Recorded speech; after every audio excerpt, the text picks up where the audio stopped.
একজন প্রশ্ন করেছেন, আমাদের এক মহিলা আত্মীয় অনেক আধ্যাত্মিক লোক, তিনি অনেক ইবাদত করেন, তিনার মতো ইবাদত খুব কম মানুষ করেন। তিনি বলেন তিনি আকাশ থেকে বিপদ মানুষের উপর পড়ে এটাও দেখতে পান। তিনি বলেন আমার দাদির কবর আযাব হচ্ছে আর আমার বাবা কবরে শান্তিতে আছেন, এক্ষেত্রে আমি কি করতে পারি? সে কি কেরামতের অধিকারী?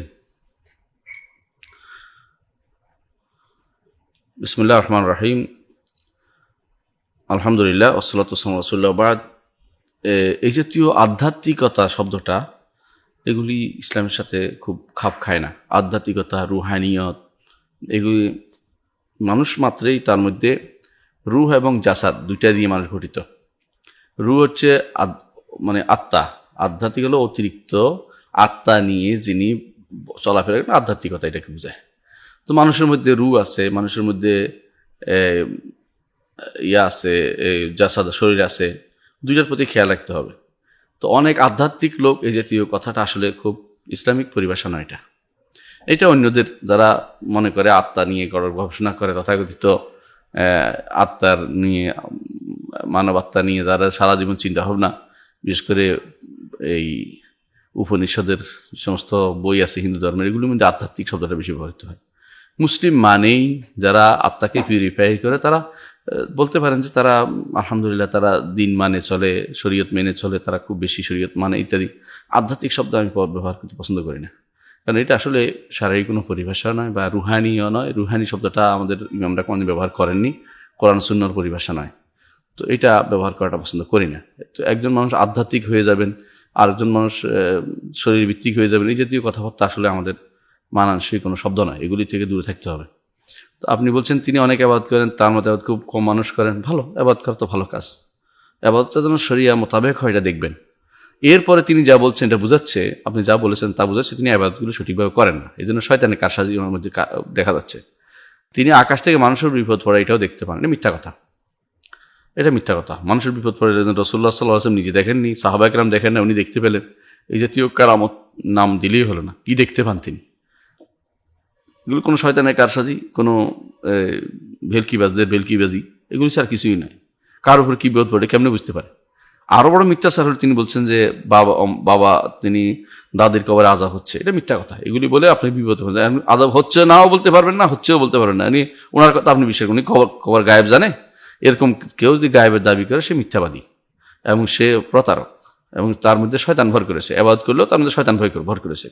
যারাই এই জন্য ভবিষ্যৎ বক্তৃতা করে, ভবিষ্যতের সম্পর্কে কথা বলবে, অথবা যেটা অজানা এলমে গায়েব সম্পর্কে কথা বলবে, তারাই সবই হচ্ছে ভাওতাবাজ, ভেলকিবাজ এবং শয়তান। এদের কোনো কথা শুনবেন না, এদের কোনো কথা শুনবেন না। এরা আপনার কবরে আযাব হচ্ছে বলে আপনার দাদির কবরে আযাব হচ্ছে বলে বিপদে ফেলতেছে, বিভ্রান্ত করতেছে, মানসিকভাবে কষ্টে ফেলতেছে। রাসূলুল্লাহ সাল্লাল্লাহু আলাইহি ওয়াসাল্লাম এরকম কোনো কিছু করেননি।